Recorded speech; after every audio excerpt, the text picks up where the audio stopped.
Hi guys, welcome back to my system design series, and today we are going to explore these topics. Whether you are preparing for system design interview or just curious about how large scale application work, this video is for you.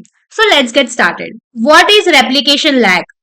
Replication lag is the time delay between when the data is written on the leader and when the data becomes available on the follower. In other words, if I update something at 12 o'clock 00 minutes and 00 seconds and the follower doesn't apply that update until 12 o'clock 00 minutes and 05 seconds, then this means there is a 5 seconds of replication lag for that follower. During those 5 seconds, the follower's view of the data is outdated compared to the leader's view. This lag is inherently present in the asynchronous replication. If you don't know about asynchronous replication, then watch the previous lecture so that you will understand. Even in a well-tuned system, there is usually at least a tiny lag, maybe a few milliseconds, simply due to the network transfer and process time.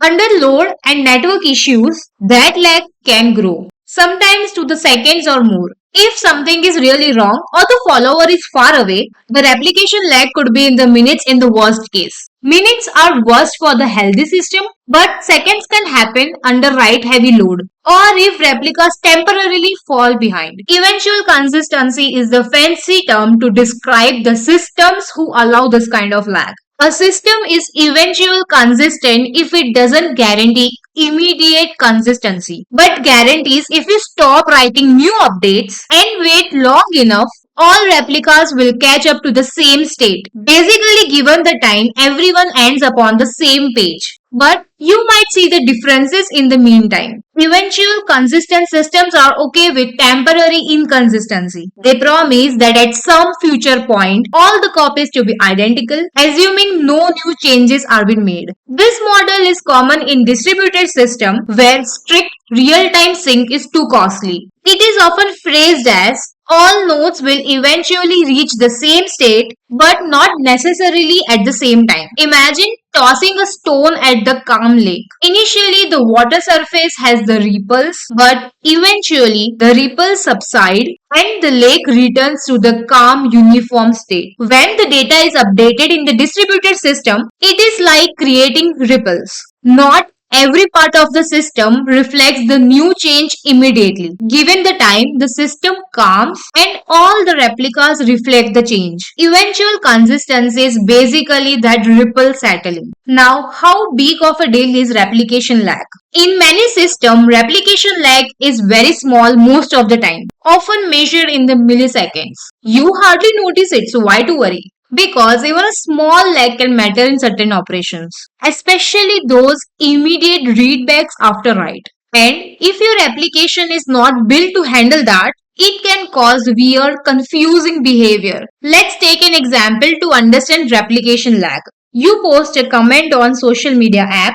That application's backend writes the comment in the database of New York. Now a friend of yours or any another device fetches the comment list from any of the replica of this database. This is replica.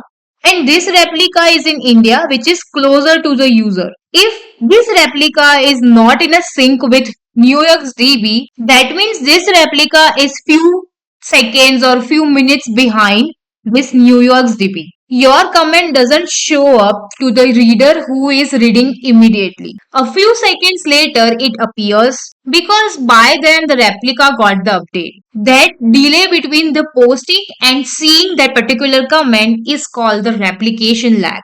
Let's take another angle in terms of cap theorem. Cap theorem tells us that in distributed system, if there is a network partition, we may have to trade off consistency. What we are discussing is eventually the trade-off. By choosing async replication, we choose availability and performance over consistency. We accept that the reads might be a bit stale in exchange of the system being fast and resilient. This is often okay trade-off for the things like social media feeds, because who cares if the comments appear after 2 seconds?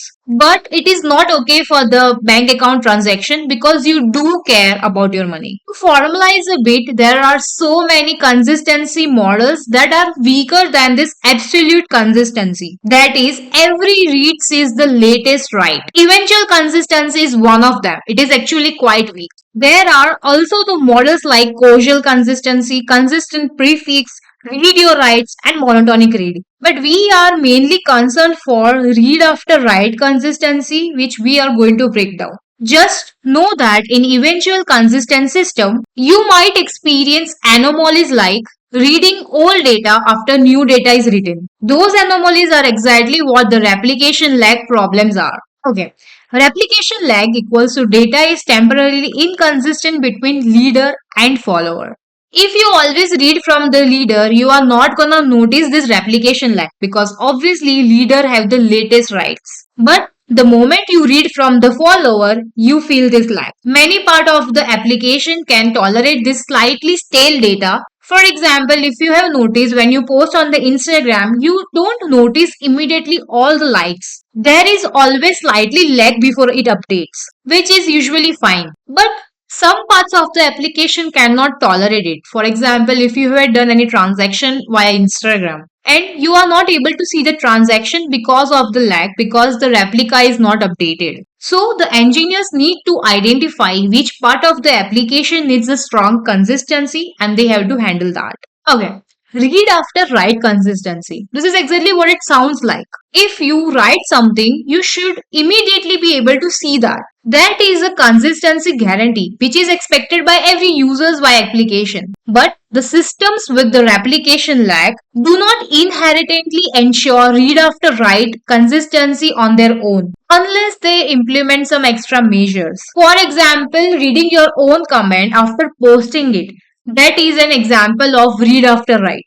Okay, so let's wrap up this section. Replication lag is a phenomenon or a measure in asynchronous system where replicas are behind the leader by some time. It leads to the eventual consistency. Data becomes consistent eventually, not immediately. Many distributed databases and systems chooses this path for better performance, but then they have to deal with the consequences. Okay, that's it for today's lecture. In the next lecture, we are going to talk about the problems caused by replication lag, that is read after write consistency and non-monotonic read. I hope you found this video helpful and you have understood this topic. If yes, then kindly please make sure you subscribe to this channel, like and comment if you have any doubts. And thank you so much for watching.